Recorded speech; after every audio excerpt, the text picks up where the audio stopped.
designed and built known to man to do it 30 years in the past where 90% of my witnesses were dead. So, Yes. and remodel a kitchen and buy a black Labrador puppy. And I mean, That's amazing.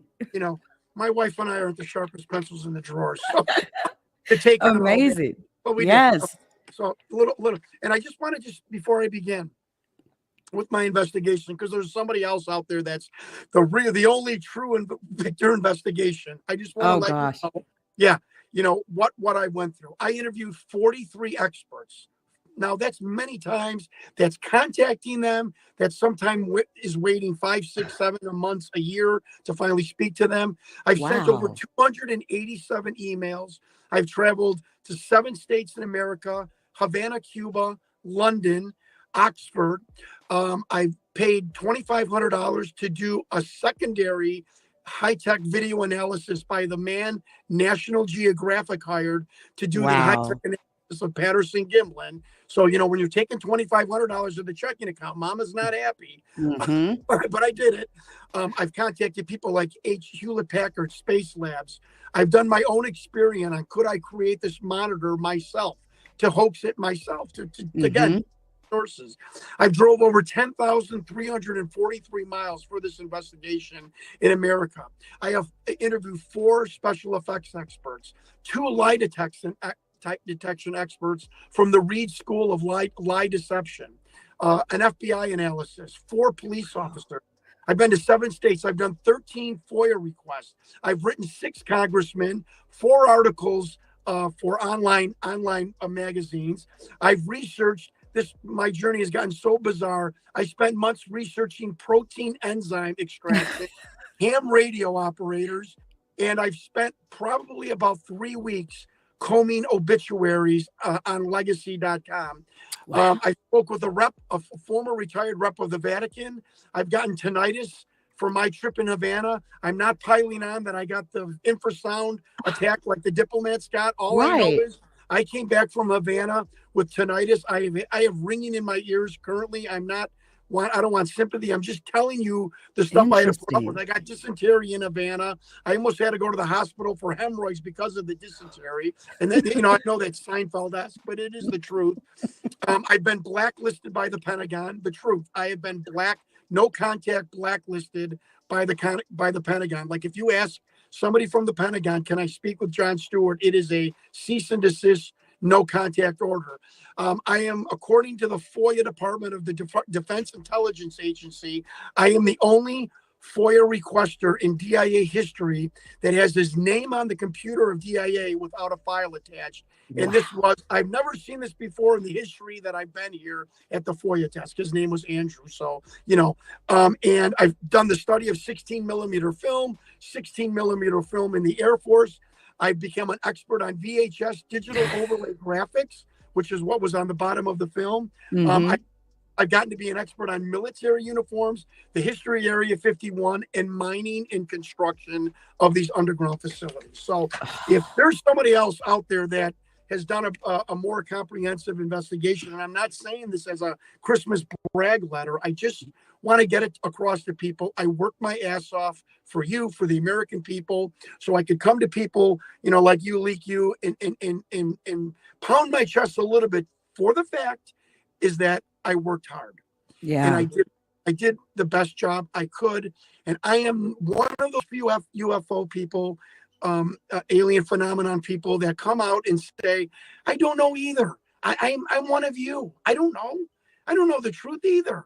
But this is what I found. Why don't you listen to me? Make your own decision. You don't have to write me an hour later that I'm fat and I didn't go. I'm a loser wrestler because I never made it to WrestleMania. And what were some of the? What was your wrestler name? This dude's got ADD. I know I have ADD. So, anyway, I'm glad I got that across. So thank you. And I know I speak fast. I'm going to try and slow down here. That's okay. What was your wrestling name or your stage name? I started off as the Beach Boy, which was fun love.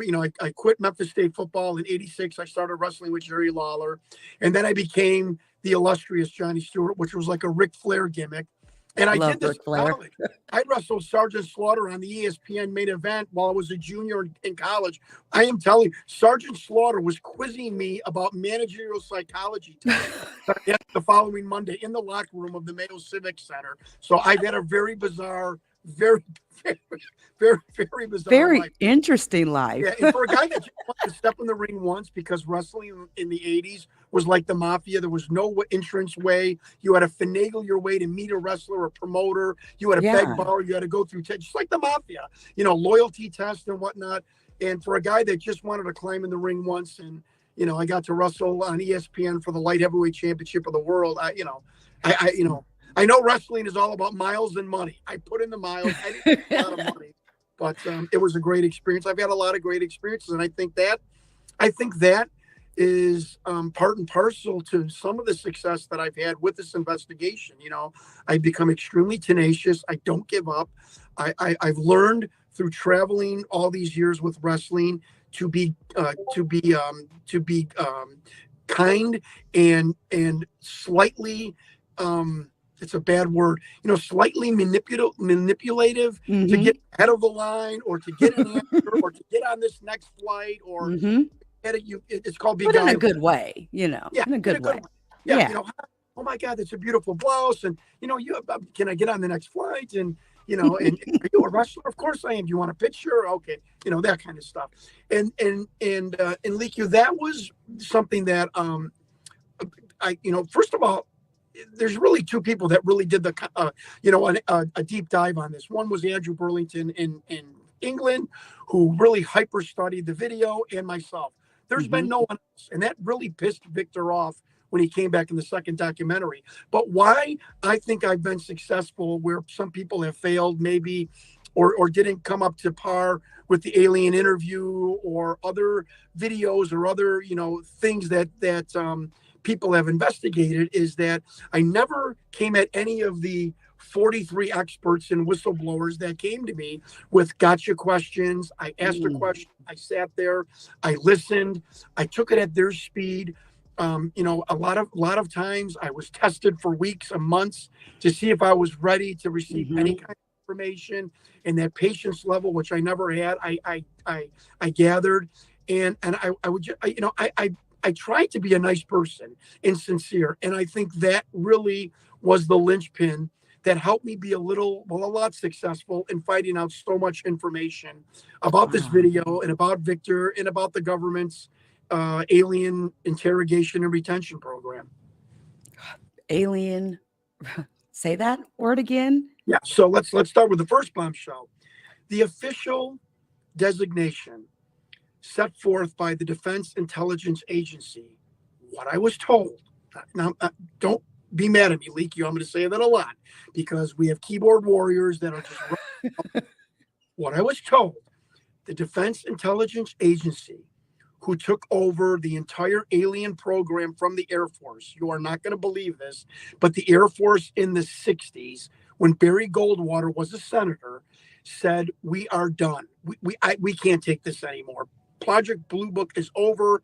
They literally, for all intensive purposes, metaphorically, put the alien program, the capture of craft, beings, reverse engineering, up for auction.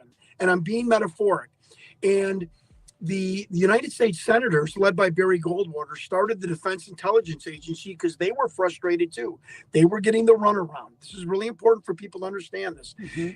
Senate and Congress were getting a runaround. They wanted to have their own collection of information, so they started the DIA.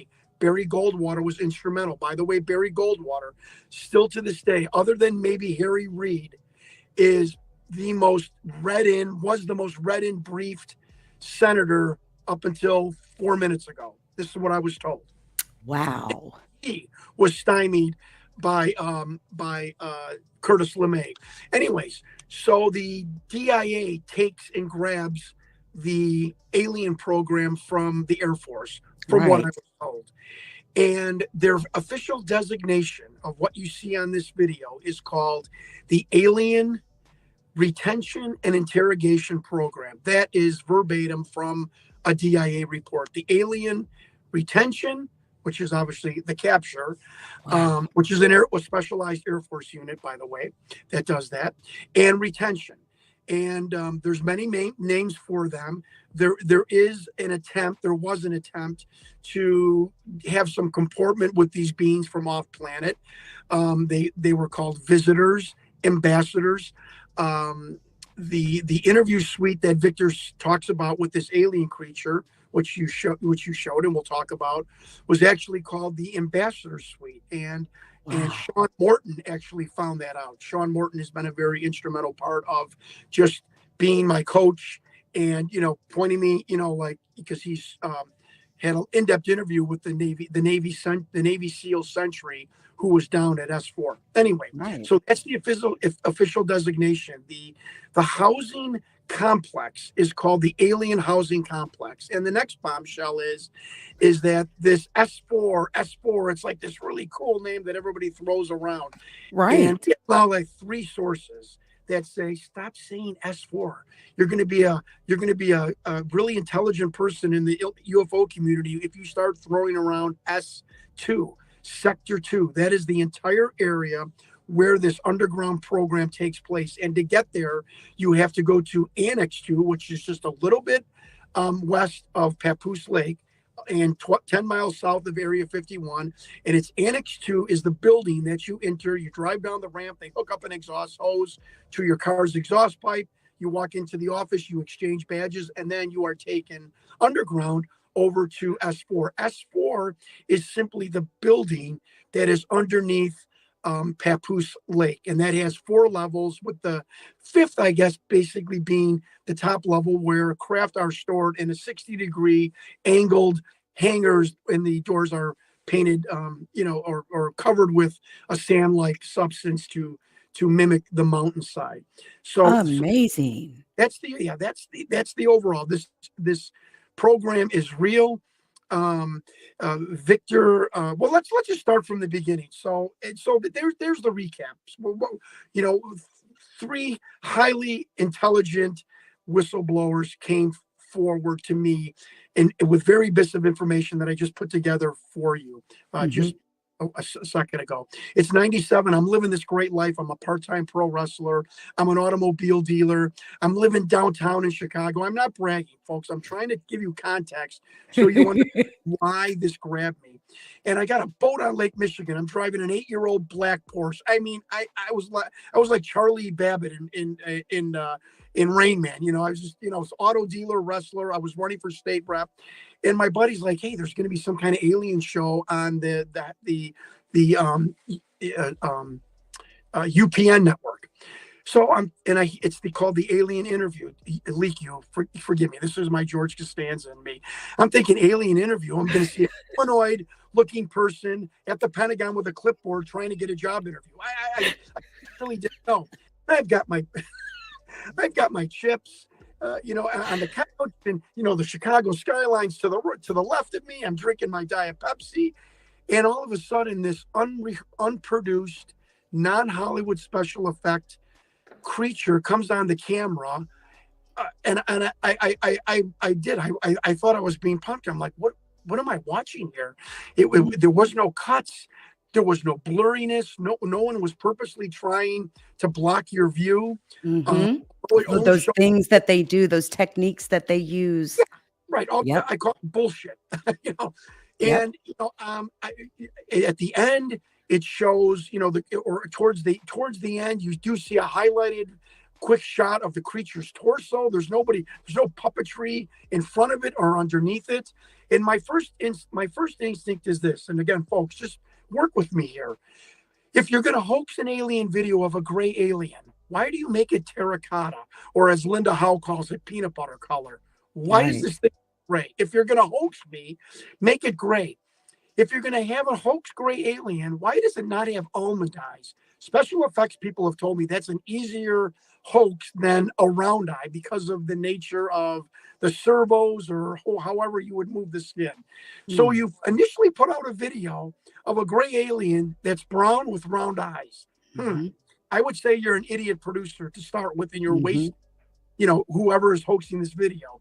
Then there's the monitor. If you see that, the monitor is going up and down. At first glance, it looks like it's a pane of glass with some kind of laser on it or a cathode ray tube. I have wondered for years what that is. So that was the beginning of my research. So I'm thinking, how did they get some kind of weird monitor like that in there? Now the creature is coughing, and here comes the medical staff. Heckle and Jekyll, as I call them.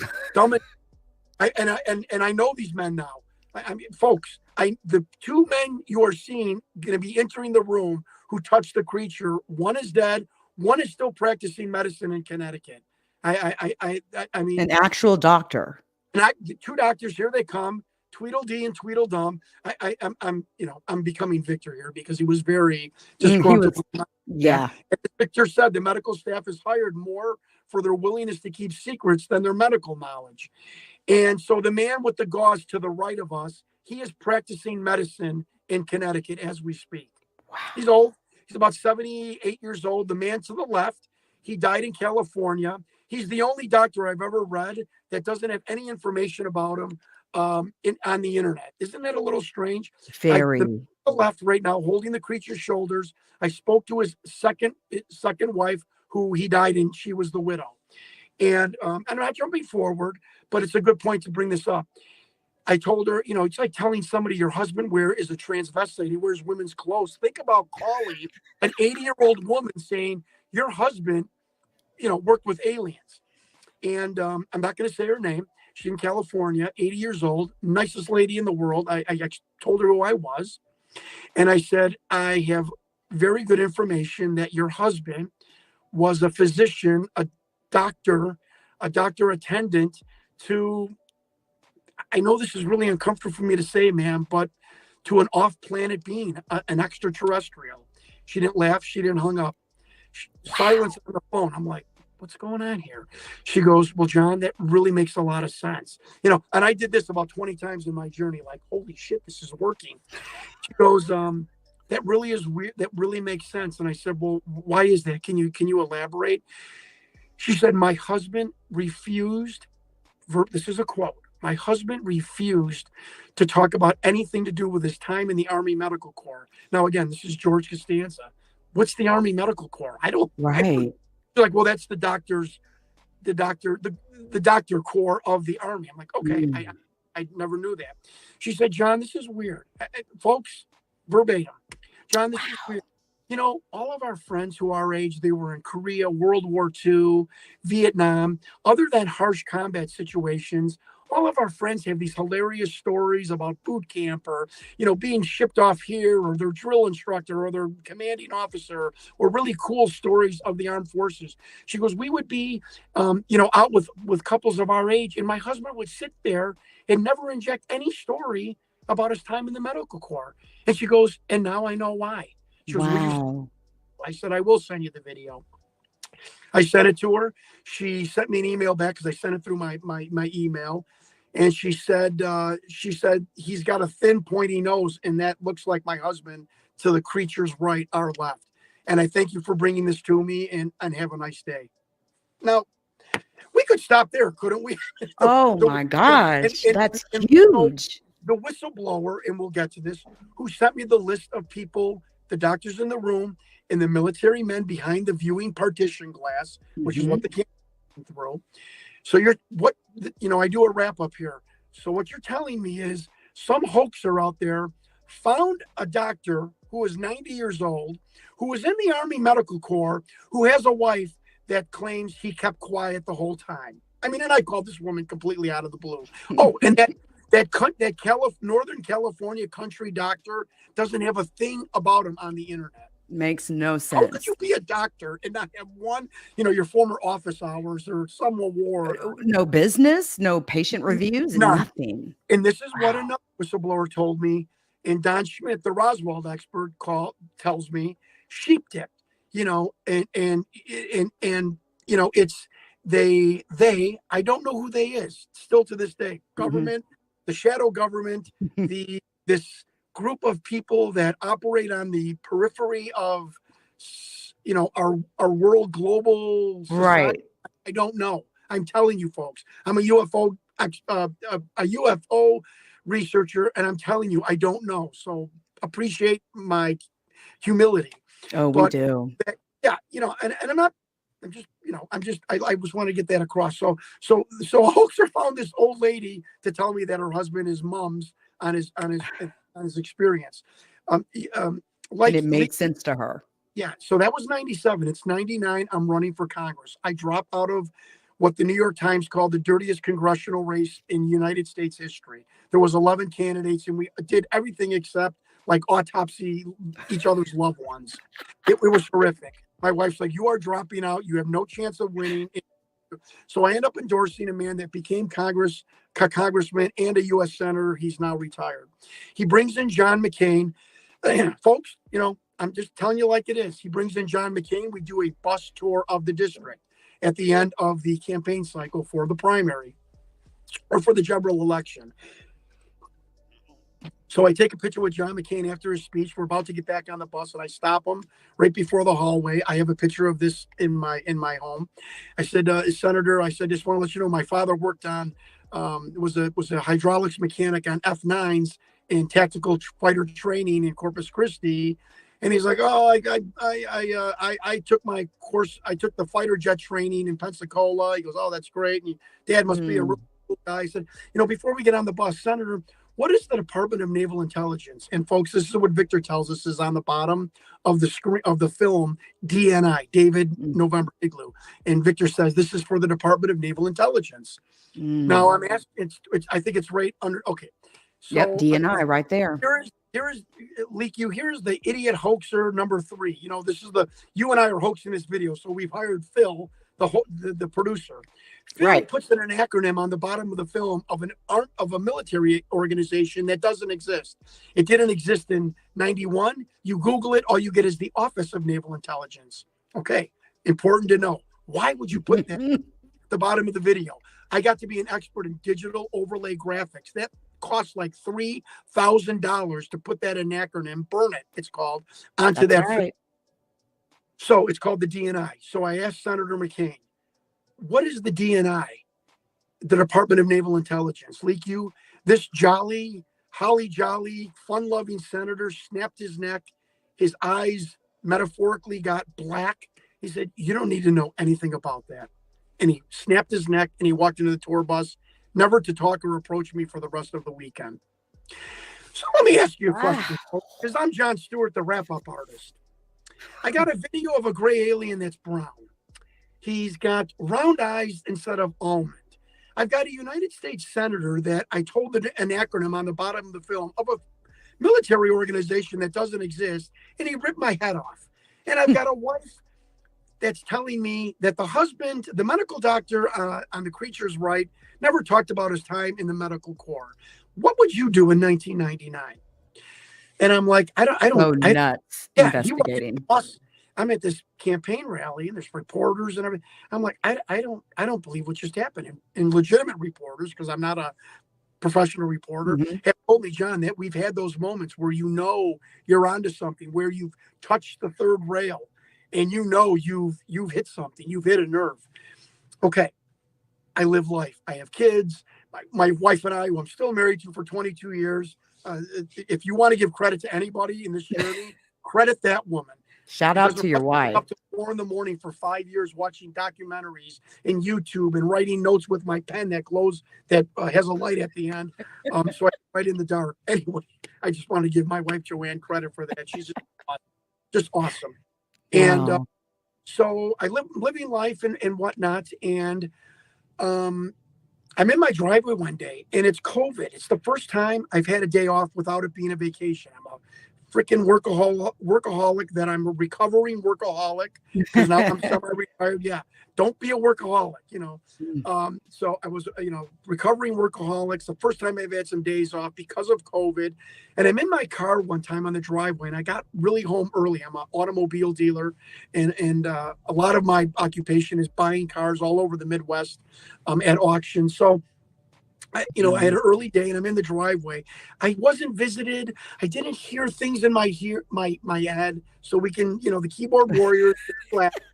I just simply got the feeling about this monitor. No, unexplainable. I was busy, COVID, the world's collapsing, and I'm in my driveway, and this monitor is, you find out about it. I'm like, you know what? I have 4 hours to kill. I'm going to sit here. I'm going to figure out something about this monitor, and I can And end you're this referring to this now. monitor, Yeah, the right. blue. Look at that weird monitor with the blip up and down, not horizontal. Mhm. Okay. I find 3 professors that did a thesis on physiological monitors, the history of them. Do you know anybody even more of an expert than people doing a thesis on it? I sent them. No. We have no idea what that monitor is. Let me repeat this. 3 professors, they're in Sweden. They did the history of physiological monitors. We have no idea what that is on the tape. Again, credit to my investigator, my tenacity. I then said, that doesn't solve anything. I called a special effects guy, the first one. He goes, well, it could be a laser on a servo. He goes, I'm like, come on, it's too thick. So my daughter and I get a pane of glass. We get Connect 4 brackets. We glue them to the pane of glass. I buy a green laser. I do the experiment. It kind of looked like it, but it was showing on the other side. It wasn't thick green or whitish that blip was. It was Yeah. hodgepodge. Did not work. So I'm like, well, this is interesting. Now I call again, folks, source upon source upon source, so I could tell you truthfully that I did the best job I could. I call Mhm. Space Labs, not to be confused with Elon Musk SpaceX, and I call Hewlett Packard. Am I speaking slightly slow enough? No, you're speaking fine. Okay. Yeah. So I call both departments. Now, I'm a 56-year-old businessman. I know how business is. I know that crusty old men and women who've been in an industry forever are the best people sometimes to talk about with things you don't understand. This is in the If stock they're market. engineers, absolutely. Exactly. The old The old schoolers. car dealer that was a used car manager for 40 years. You don't think that guy doesn't know everything about the car? Okay, get my point. And again, another Seinfeld moment. Hi, this is the physiological department of Hewlett Packard. How can I help you? Oh, there is. Is there someone in your department that's old and crusty? Nobody likes him. He or she's probably got an office in the corner. Nobody wants to talk to him because they're grumpy. Leak you. My right hand to God. He goes, oh, yeah. Hold on one second. What's me home? Again, the second time I do the phone cover, I'm like, holy shit, this is working. Jon Stewart, you're magic. All of a sudden I get, hello. Oh, and also I'm 14 years old selling magazine subscriptions. Hello, Yeah. sir. My name's Jon Stewart. I have a question. Yeah. Have you ever seen a physiological monitor, no matter what it is, echocardiogram, oxygen, or the EKG? Have you Mhm. ever in your life seen a physiological monitor where the blip, and I used to know the technical name of that blip, where that blip goes up and down, stays there, and is not horizontal? Never. Okay. Have you ever heard in 40 years of going to conferences about physiological monitors? I know, I sure you've talked about stuff or seen stuff in the conceptual phase, right? Maybe this is Mhm. he said, no, never. It's from 1952, the first start of a oscilloscope or whatever. Folks, I don't know the right. Right. Today, there is no physiological monitor where the blip stays in place and just jumps up and down. He was very specific with me. I said, well, that's really interesting. He goes, why? What are you looking at? I'm like, I'm looking at a very strange government video, and it's a physiological monitor, I think, but the blip stays in place and just goes up and down, not horizontal. Leak you, third bombshell. He goes, well, that sounds like a one-off. I'm like, what? He goes, a one-off. I'm like, Oh, wow. one-off. He's like, well, if you're trying to figure out something, you're trying to solve a problem in the scientific community or any kind of community. Heck, and he said this: I build houses for a living, and I have a problem with that, and I can't find any device to help me. What most people do is design and Mhm. build a one-off device that you've specially built to handle a certain situation. Yep. Folks, my right hand to God. I said, would you build a very unique a physiological monitor to monitor a very weird heart of an extraterrestrial creature. My right-handed guy, he goes, "Oh yeah, that's exactly what I would do, because you got nothing here that's gonna do that." Wow. And I'm like, "Oh my God, this That's is like not, your third holy shit. yeah." I'm like, right. I'm like, this is maybe not gonna be as hard, and maybe I don't have. Maybe this isn't a big deal. Hang up the phone again. I want to be the credible journalist investigator. Mhm. I call Space Labs, SpaceX. Space Labs is Elon Musk. Listen to this one. And Space Labs gets me on the phone, and they're like, this is the company that made every monitor for NASA. Okay. Can I do my job? And these are two companies, other than IBM a little bit, from the 90s till 2019, made physiological monitors. Same thing. Do you have anybody very experienced in the engineering department of monitors? Yes, hold on. Bum, bum, bum, bum. Not an old guy, not young. I asked the same thing. He said, well, a cathode ray tube could not do that bouncing. And he said, man, I've been doing this for 30 years. I've never heard or seen of that at any point in my life. He goes, dude, you got a pen and paper with you? I'm like, yeah. He goes, take down this number. He gave me the name of a Spanish guy. He is a salesman of physiological monitors. Oh, wow. Call him. Tell Mario that I'm sending. Okay. Mario, hi, my name is Jon Stewart. I'm an investigator and blah, blah, blah. Mario, how long have you been selling physiological monitors? Oh, man, since like 1969 or whatever he said. Said, Mario, have you ever heard or seen a monitor where the blip goes up and down? And folks, I'm coming to the end of the monitor, but this is the thrust of my investigation. And he said, no. I said, have you ever seen it at a trade show? Have you heard about it in the wind with other guys when you're having a beer, all your other salesmen? He's like, no, the monitor, the blip always goes horizontally across the screen. Boom, hang up the phone. I'm like, okay. I'm in my car now, and I'm like, wait a minute. United States Senator snaps my head off. I've got a video that isn't Hollywood produced. They're not trying to hide anything. I've got a widow that says her husband was creepy, mysterious, never talked about anything to do with his occupation. And I have a team of PhDs and two physiological monitor engineers from the only companies that made physiological monitors. Everybody telling me we don't know what you're looking at, and that has not been manufactured. Okay. Wow. You can say they're all lying. It's the grand hoax of Jon Stewart, whatever. I'm telling you what happened. So now this is 19. Now I'm like, oh, wow. Okay. So I'm sitting there and I'm like, again, I've got to break into a now I'm going on a deep dive. Yeah.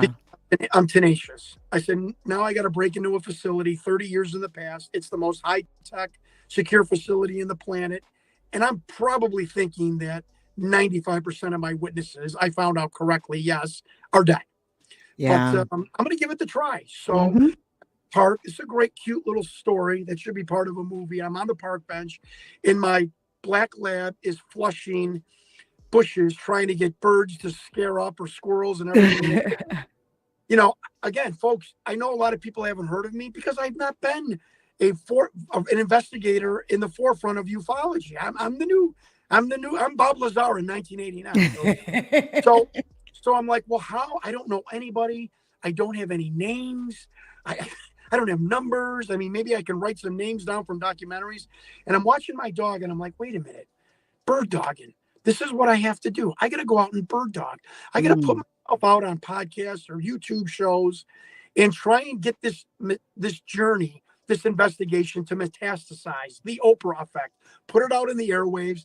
Maybe somebody that watches me, because I heard this from several people. If you think the military or certain low-level members of the FBI, the military, don't watch paranormal conspiracy shows on YouTube and Apple and podcasts, you are fooling yourself. I could get someone to come forward. So I go on Carrie Cassidy's show, Project Camelot. This was 5 years ago. She gives me a name of a guy named Andrew.